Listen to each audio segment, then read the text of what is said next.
Hello and welcome back to our channel, and welcome back to the liver flush series. And first of all, my apologies for the delay in getting this next part done.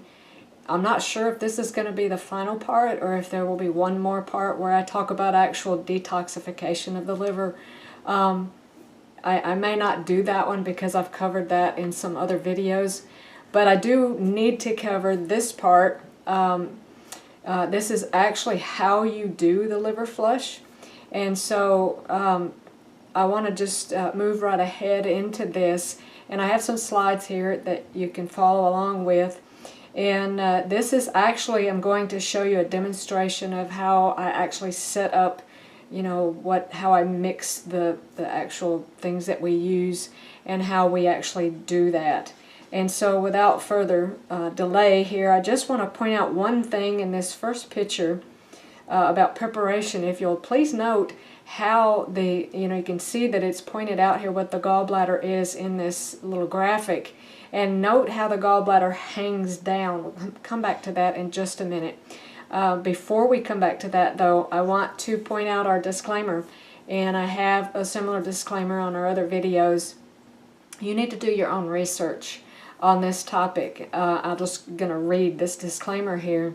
This program is for informational purposes only. The listener and user of any information in this presentation takes full responsibility for the use or misuse of any and all information shared herein and in this entire series. So, and I'm going to give some cautions of people who really should not do this. There are some cases where this procedure should not be done, and I'm going to cover those, and I'm going to emphasize one in particular where you definitely do not need to do a liver flush. But that said, I don't know how many liver flushes I've done, but probably a couple dozen, maybe more than a couple dozen, and I have helped dozens of people do numerous liver flushes, and I have never had anyone who followed our directions, who followed the protocol, who has had a problem. And so from what we have seen in our experience, this is a safe procedure if you follow the directions. Okay, let's talk about stones a little bit more. I did talk about this in the other parts of the presentation, but as you can see in this slide here, stones in the biliary tree can either be soft or calcified. Typically the calcified stones are the ones that are in the gallbladder. And if you think back in your mind to that picture that I showed you at the beginning of how the gallbladder kind of tilts down just a little bit, imagine that full of calcified, even some stones can be as large as the end of your thumb, calcified stones, and your liver has to push those out. And you can see why it actually takes quite a bit to push those stones up and out of the gallbladder itself, let alone migrate down through the liver, and we'll talk about that more in just a minute. But that's why you can't think of the liver flush as a one-time fixes-it solution. It's not, because these stones have to soften, they have to migrate, and if you have a gallbladder full of these calcified stones, it's going to take a while to clear those out. So they can be, very difficult to remove. Malic acid is the component in green apples, tart cherries, these tart fruits. That's malic acid, and you can either the malic acid actually helps these stones to soften, and you can either do the juicing. A lot of people would prefer to do the apple juice. I think you drink apple juice for like a week before, or tart cherry juice. But we actually use malic acid. I think the brand that I personally use is by Nature's Life. It's a blue bottle, and I think the lid is yellow if I'm not mistaken. It's an 800 milligram capsule. It comes in vegetarian capsules, and we take that once a day for about a week. Now, if you've never done a liver flush, particularly if you're on an animal-based diet where you're eating meats, you're eating cheese and dairy and things like this, you might want to take that malic acid for considerably longer, up to 2 weeks before considering doing one of these flushes, because those stones can be quite hard. And there is my plug for the Whole Foods plant-based diet. I believe that that is the best diet for our body, the way our bodies were designed. So we typically, because we have done many of these liver flushes, we usually take the malic acid for about a week. 800 milligrams a day is what we do for that. Now, I want to give you a caution. If you have a stent in your bile ducts, do not do this liver flush. And here's why. We take the Epsom salt, we do other things like the grapefruit juice, the tangerine essential oil. All these things have a dilating effect on the bile ducts so that it's easier for these stones to pass. It causes them to relax and dilate.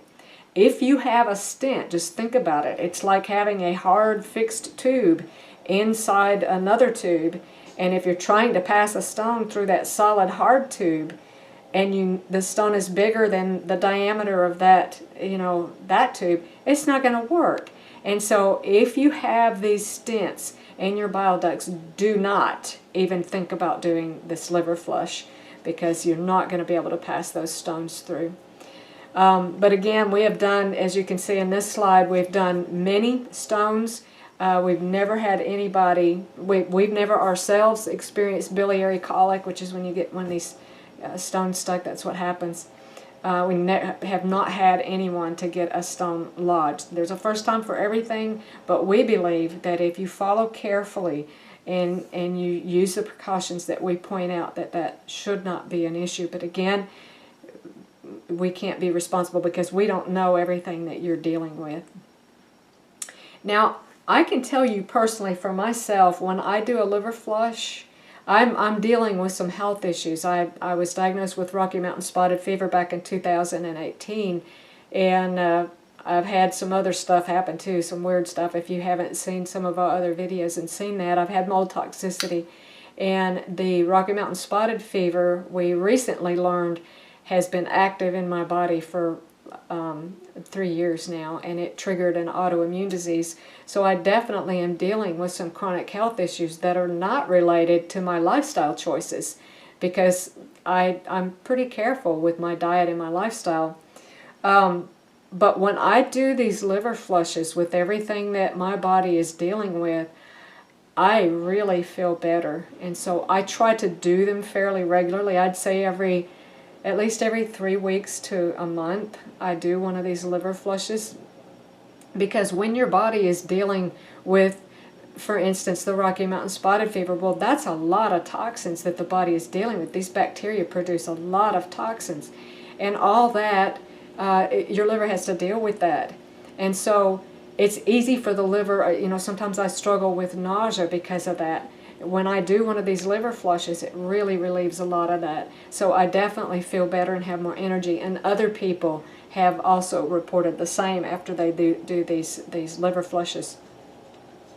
As I mentioned earlier, many of these stones are deep within the liver, or the biliary tree, we call it, and they have to be migrated. And so you may do your first liver flush and see nothing, no stones. But that doesn't mean that it wasn't a successful flush, because as I said, these stones are deep within the liver in that biliary tree, and they have to move, they have to migrate.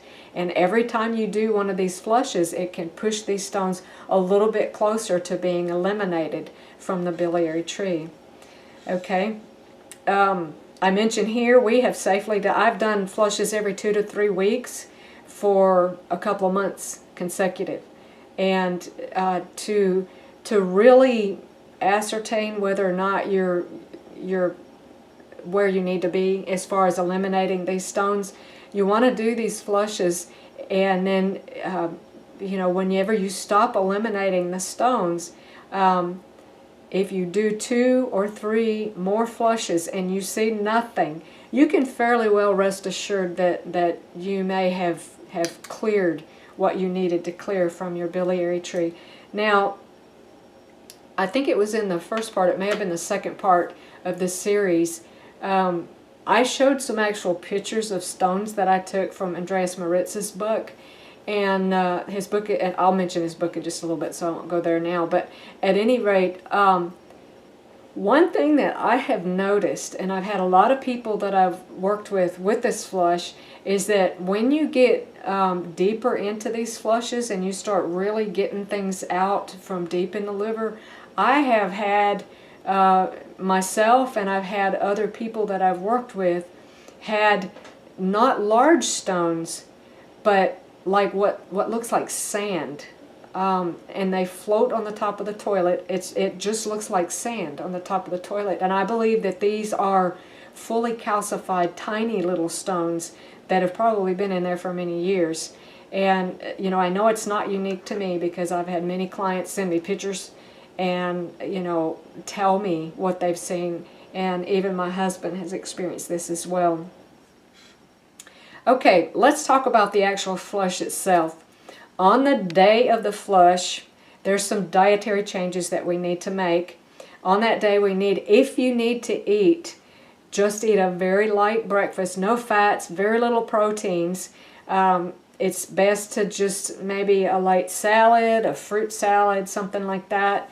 And if you eat lunch, try to just do a fruit juice, a vegetable juice, or just some fruit or something like that, and drink lots of water. We'll talk about that more in just a little bit. Now, if you approach, you know, if you have problems with constipation particularly, you need to make sure that your bowels are open. You may need to take something for, you know, the week or whatever before to make sure that you're having regular bowel movements every day. And what is regular? One a day is not regular. One a day can actually mean constipation. We need to be, if we're eating 2 meals a day, we need to be having 2 bowel movements a day. If we're eating 3 meals a day, we need to have 3 bowel movements a day. If you approach the end of this day, the actual day when you're going to do the flush, when you're eating this light food, if you, let's say, by 3 or 4 o'clock, you've not had a bowel movement for the day, you really need to do a clear water enema just to kind of clear the way and get the bowels opened up, so that, as we see in this, the actual preparation can move forward. Okay, so here's what we do, and I'm gonna explain this. I have a little video clip that I'm gonna insert. The last time I actually did a flush, I videoed my preparation of that, and I'm going to insert this so that I can actually walk you through what you need to do. So here's the flush prep. If you want to take a screenshot of this, you might want to take a minute and just take a screenshot. So you're going to need a quart jar, and you're going to use grapefruit or orange juice. I prefer grapefruit juice, and I believe that grapefruit juice has a more powerful effect on the bile ducts, a more powerful dilating effect on the bile ducts. So I use grapefruit juice. I don't really like the taste of orange juice in it, but some people do. Some people prefer the orange juice. My mother prefers the orange juice. So you're going to take that quart jar of good, clean, preferably organic juice. A lot of people prefer to fresh squeeze it, but it's hard for us to even find organic grapefruits, let alone, you know, fresh squeeze it. And then to that, you want to add 4 tablespoons of food-grade Epsom salts. And what do I mean by food-grade?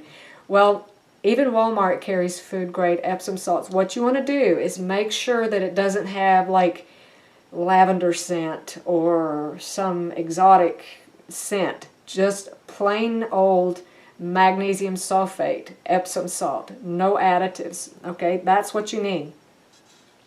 Now that mixture, that 1 quart mixture that you're going to do, that's going to be divided into 4 doses. So there'll be 4 1-cup doses, okay? So that's 4 doses. Dose 1 is taken at 5 p.m., dose 2 is at 7 p.m., and the remaining 2 are the following morning. Okay, be sure to stay home when you do this.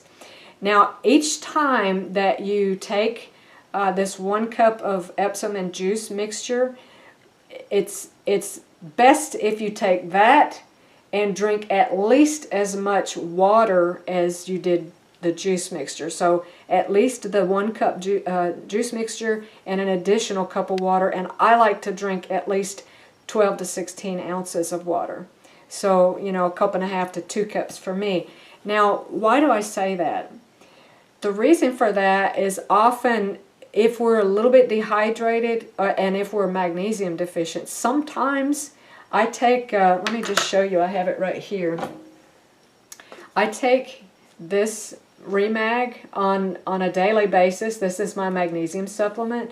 I find that it works very well, and when I do the actual liver flush, I actually take an extra dose of this during the day with a lot of water. And the reason I do that is because most of us are magnesium deficient. Even if you're taking supplementation, even if you're growing your own food and eating lots of greens and stuff, most people don't get enough magnesium.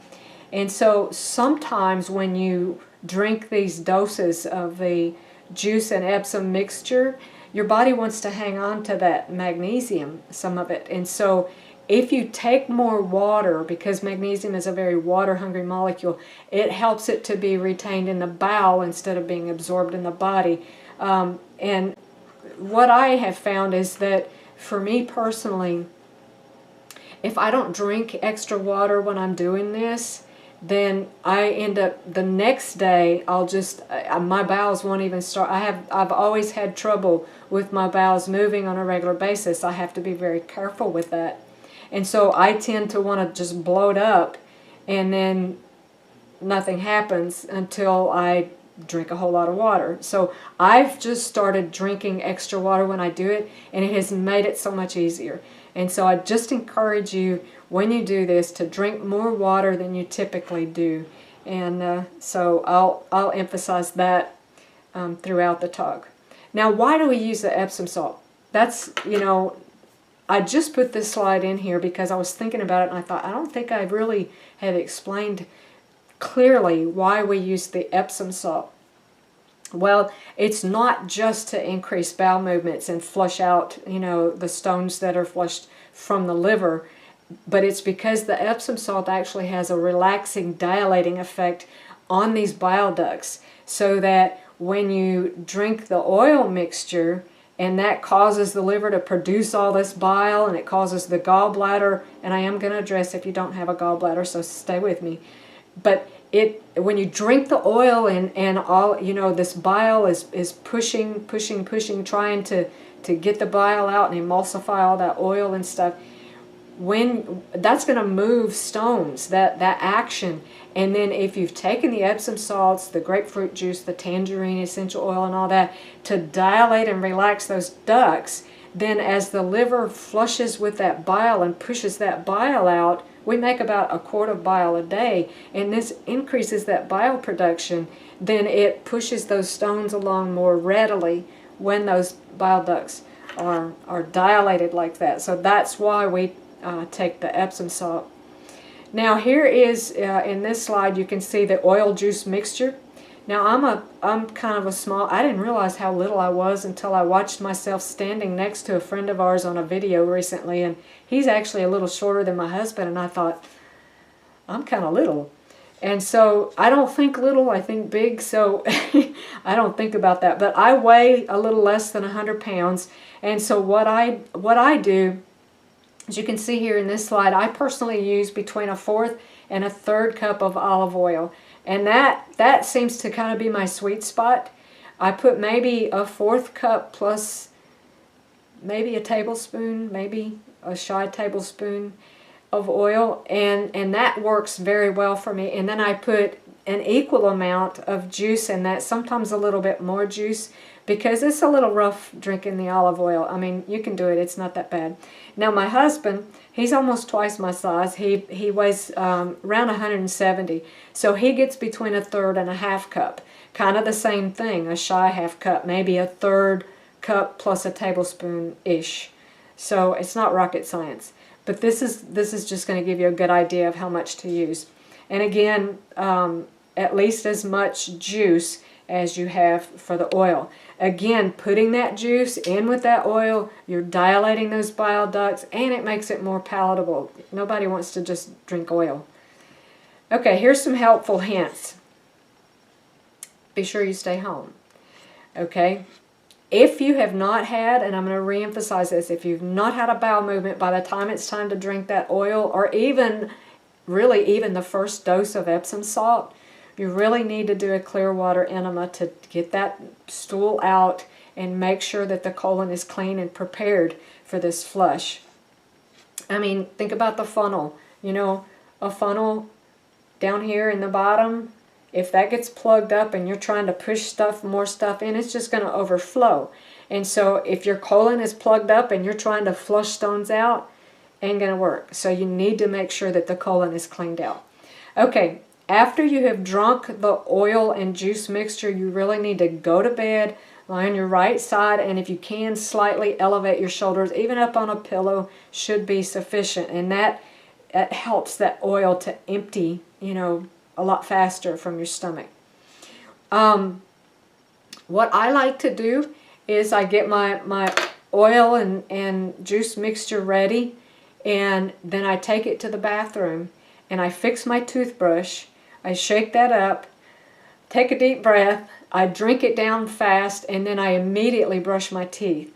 Now we have some, doTERRA makes some lozenges out that have essential oils in them and stuff, and then my mom sells Melaleuca, and Melaleuca makes a chewing gum that has xylitol in it. And sometimes I'll get a piece of that chewing gum because if you burp and you taste the oil, it's really yucky. So I'll suck on, you know, one of those lozenges or put a piece of that chewing gum in my mouth for a little bit just to take away that yucky taste, because you can taste it even after you brush your teeth. But you may not need to do that. You may be fine with it, you know, and that's more power to you if you can do that. That's good. But I'm just giving you some things that help to ameliorate the taste and the effect of, you know, maybe belching the oil or whatever. Now, after you drink this oil mixture, do not drink any more water for at least a couple of hours. Now, if you need to get up and use the toilet, if the Epsom's starting to work on you, that's fine, but go back and lie down and rest. The reason we do this liver flush at night is because at night is when the liver does its house cleaning, its autophagy. And really, it only fully enters into that state of autophagy or self-cleaning. Autophagy really means self-eating. You know, it's when the liver begins to clean out the dead cells and all this stuff. So when we do the liver flush at night, we're actually cooperating with what the liver's trying to do anyway. And so it's more effective if we do this at night. So now what I want to do is I want to just show you a little clip that, see, I've explained to you how to do this, but now I'm going to show you how to do it, and then we're going to come back and talk about it. So let me show you this little short clip of when I actually did my last liver flush. Okay, so I am going to be doing a liver flush later on today. I have been preparing for it, and I've talked in other parts about how to actually prepare. But I want to show you what I actually do to mix this up. Now, I am a small person. I weigh around 100 pounds. I know that some people use a half a cup of olive oil, but I feel as though that's a bit much for someone my size.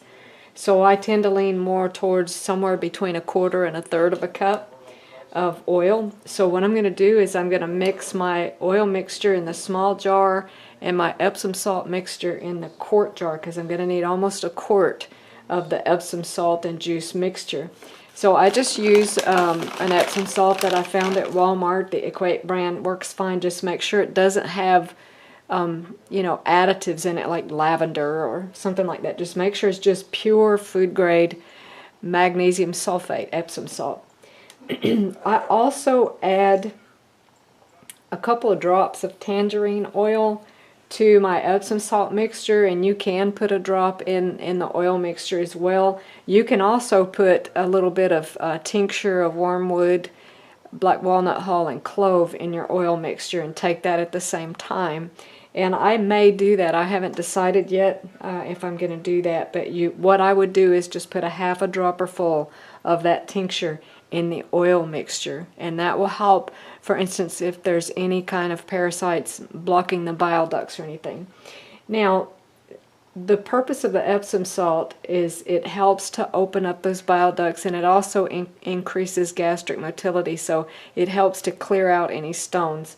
So the reason that I add the tangerine oil is because tangerine tends to have an effect on the bile ducts as well, a dilating effect, and also grapefruit juice has that same effect. So let me show you what I do. It's going to be a little noisy here as I dip into the bag. I put 4 tablespoons of Epsom salt in a large jar. There's some chunks and stuff in there, so it's not rocket science. It doesn't have to be exact, but you want about 4 tablespoons. And the bigger the person is, you want to make sure that you're not shy. See, this tablespoon is just a little shy. For me, that's okay, because like I said, I'm a small person. So, and then I will just pretty much fill this up the rest of the way with my grapefruit juice and mix that up. That will be divided into 4 doses. We'll talk about that in just a minute, but let me show you what I do for the oil mixture. So as I said, I'm not a large person. This is open and ready to go. This is a 1/3 cup measurer, so I'm going to fill it almost full, and that will be the extra virgin olive oil that I need. Just shy of a 1/3 cup. Now pour that in here.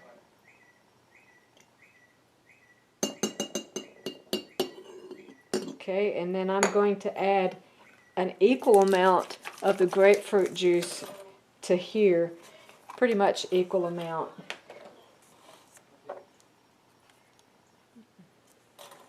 Get that ready there. Okay, whoops.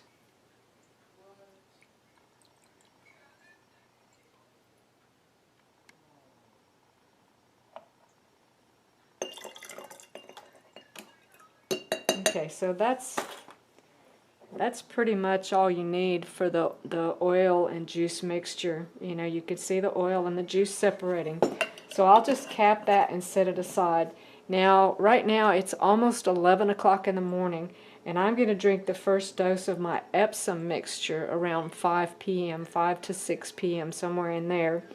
You want to make sure that your juice and your oil are room temperature when you do that. So I take it out and mix it fairly early, like, you know, it's 11 o'clock. So by the time that I would get ready to actually start drinking my mixtures, it's pretty much room temperature.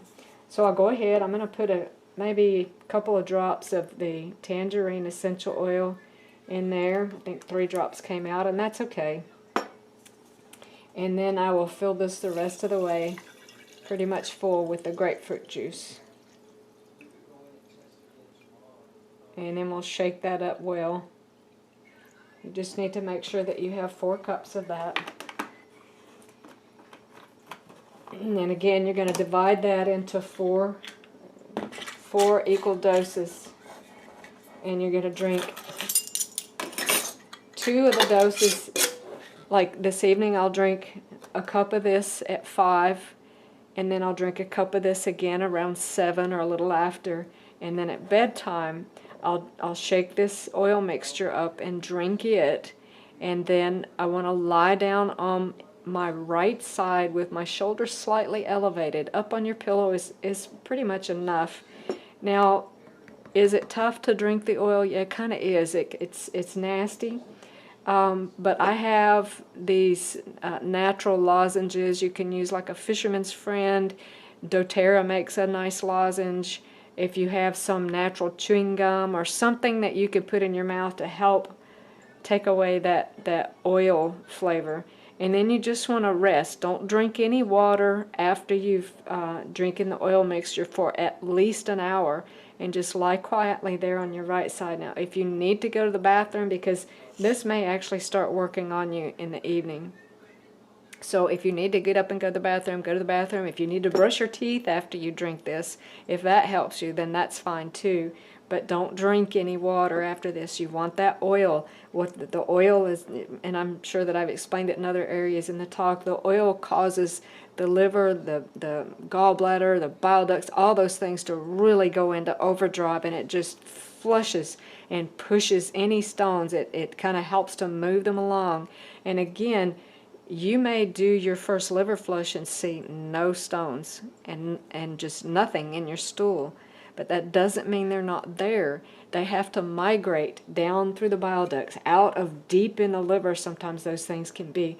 And so I have done 2, 3 of these liver flushes and seen very little or nothing. And then the next time I do one, and there's the mother load, just the whole, when you eliminate the whole top of the water in the toilet bowl will be just covered, floating with stones. And so these things have to migrate. It takes time. A liver flush is not just a one-time fixes-it deal. Typically what we do is we do a series of about a dozen of these back-to-back, about 2 to 3 weeks apart. And they're very effective to help clear out the liver. Okay, welcome back. I hope that that was very helpful to you. Again, I want to emphasize, if you have stents in your bile ducts, you cannot do this liver flush. So please, please, I have cautioned you, and I cannot be responsible for anyone's lack of adherence to the cautions that we're sharing here. Okay, here's some important points to remember. If you need more information on this, or if you're a researcher like myself and you want to really dig into this, then I recommend you get a copy of Andreas Moritz's book. I think it's called The Amazing Liver and Gallbladder Flush. And that is a very good book for physiology and anatomy. I do not adhere to his spiritual beliefs. I'm a Christian. He was a New Ager. He's deceased. But that's a very good resource, and his book is where I got probably 75% of the research that I've done and I've kind of adapted his protocol just a little bit, not a lot. I've not changed it much, but at any rate, that's what you can do. You can get his book. We touched on why we do the liver flush at night already. That's here in this slide. Bile is needed for the flush, and that is why we don't eat fats and stuff like that, because when we eat a fatty meal, of course, that requires bile to digest. So when we don't eat a lot of fats and stuff on the day of the flush, that really helps our body to conserve that bile so that it has more to push these stones out. And the coffee enema also increases. And another thing, don't eat a lot of bitter foods the day that you're going to do this, like dandelion greens. Don't drink a big old glass of dandelion tea or any bitter herbs and things like that. These actually, excuse me, can use up, they increase the bile flow. So you want to conserve all of that bile for the actual flush. Now, I am a strong proponent of using those things on a daily basis, but when we're doing the flush, we need to hold off on that so that we can, have that bile for the flush. And again, the coffee enema, which many people do for liver health, that's not something that we want to do on the day that we're doing the flush. We can do that the day after the flush, and we'll touch on that in just a minute. Okay, we can touch on it, I think, in the next slide. Okay, so at 6 a.m., this is the next morning after we've done the flush, it's time for the next dose of Epsom. You can stay out, but we really need to take a few days, and most of us are so wide open these days, it's not going to hurt us to have a couple days to kind of slow down. And use this liver flush as a time to do that, because the day you're actually doing the flush, you're not eating much, the day that you're preparing for the flush, and then the next day, you're spending a lot of time in the bathroom, and so you've not eaten a lot, and so just take that time to rest. Maybe do it on vacation or something. Okay, by 8 a.m., that's the next dose of Epsom and juice. Again, be sure to drink extra water when you do this. And you should be having loose stools by now. If you're not, there's 2 reasons. And I touched on them earlier. You may be magnesium deficient, or you may not be drinking enough water. When early on when I was doing these flushes, I had terrible bloating. I would look like I was 8 months pregnant because all that stuff was just sitting in there. It wouldn't come. And I realized I need more magnesium, I need more water. When I started adding those things, I have no problem anymore. Okay, now I like to do a coffee or a dandelion enema the day after the flush. So you have the preparation day where you're eating light, and then in the evening you're drinking your Epsom and your juice mixture, and then in the evening you drink the oil, and then the next morning you drink 2 doses of the Epsom salt, and then you spend the rest of the day at home because you're going to need to stay close to the bathroom. That, if you have not had a bowel movement and you're having a lot of bloating and gas and drinking the water hasn't helped, that may be a good time to do a water enema, just a water enema. And a lot of times, and I've had to do this, that will kind of get things moving, no pun intended. So you may need to do that. And then the following morning, and this is the 3rd day here, the following morning I like to do either a coffee or dandelion enema to help. And the reason I do those is because both of those have a tendency to dilate the bile ducts a little bit and help relax them a little bit more if there's any stone that maybe just not quite moving along like it needs to. And if there's stones that are left in the intestines, we do not want to leave any of these stones unflushed left in the intestine because they're extremely toxic. If you leave those in there, and I'll be just here, let me show you this next slide. In all honesty, what comes out during the flush reeks. You'll think somebody has crawled up in there and died. And basically it has. I mean, these stones actually contain toxins, bits and pieces of parasites, all kind of junk. Okay, that needs to come out, and it doesn't smell good. And they're very toxic, and you don't want to leave those things sitting in your colon because they can cause some issues. Okay, now eating on the morning after you've drunk the oil, it's best to skip breakfast that morning. If you need something, maybe a vegetable juice or something just to kind of help stabilize your blood sugar if you have problems with that. And then if you, later in the day, if you eat a second meal, again, let it be salad, a juice, fruit salad, something not too heavy, light on the fats and proteins and stuff, because your body's just used up a lot of its bile and it needs time to rest and recuperate. This is basically like having surgery at home. I mean, they actually do surgery to remove some of these things from the body. So just kind of give yourself a break for a little bit. In the days following, you can begin to eat fats and proteins and stuff like that. But again, just remember that, don't go out and do cheese pizza or something because your body's been working pretty hard. So just kind of give a few days to rest. Now, what do I do if I don't have a gallbladder? Can I do the liver flush? Yes, you absolutely can. And I believe personally that it's even more beneficial because you don't have the capacity to concentrate that bile. You have this constant trickle of bile. And I have learned in my research and experience that people can kind of tend to go either way when they don't have a gallbladder. They can either struggle with loose stool and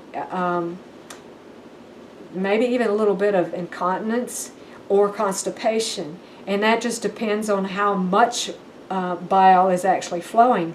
If we don't, even those of us who still have our gallbladder, if we don't have good bile flow, we can tend towards constipation. And that's part of my issue. I tend to have sluggish bile flow. And so I have to do things to kind of, eating the bitter greens, taking the lemon, with meals and stuff like that. So when you don't have a gallbladder, then you just have this constant trickle, and that actually can cause more stones to develop in the liver itself. And so it's actually very helpful. Let's see if I missed anything from this slide here. I don't think I did, but you can read this slide yourself. Okay, so let's talk about some other cautions and contraindications for doing the liver flush. People who should not do this. If you have an acute illness, like if you're sick with this virus that's going around these days, I wouldn't do a liver flush. Not a good idea. Okay, if you have the flu or something like that, if you have a fever, whatever, if you have some kind of acute illness going on. If you're extremely underweight, now I'm little, but I'm not underweight. I'm actually almost right on target for my ideal body weight because I have a small bone frame. So if you're taking prescription medications, that can interfere. So you take upon yourself the responsibility to research and see if your medications are going to interfere with this, because when you do the liver flush, it can actually concentrate that medication in your liver, and it can cause some problems. So do your research. Constipation, again, we touched on this. You want to make sure that the bowels are open first before you do this. If you're pregnant or nursing, you should not do a liver flush. Diabetics should be very cautious, and I think we touched on that a little bit earlier. Again, if you have bile duct stents, do not do this liver flush. And if you have significant heart arrhythmias, probably not a good idea to do this. So here's the rundown. If you want to take a screenshot of this, this actually gives you, kind of in a nutshell, everything that you need. The malic acid we take, if you choose to do apple juice, tart cherry juice, whatever, that's fine. You drink that, and I think some people actually do that exclusively.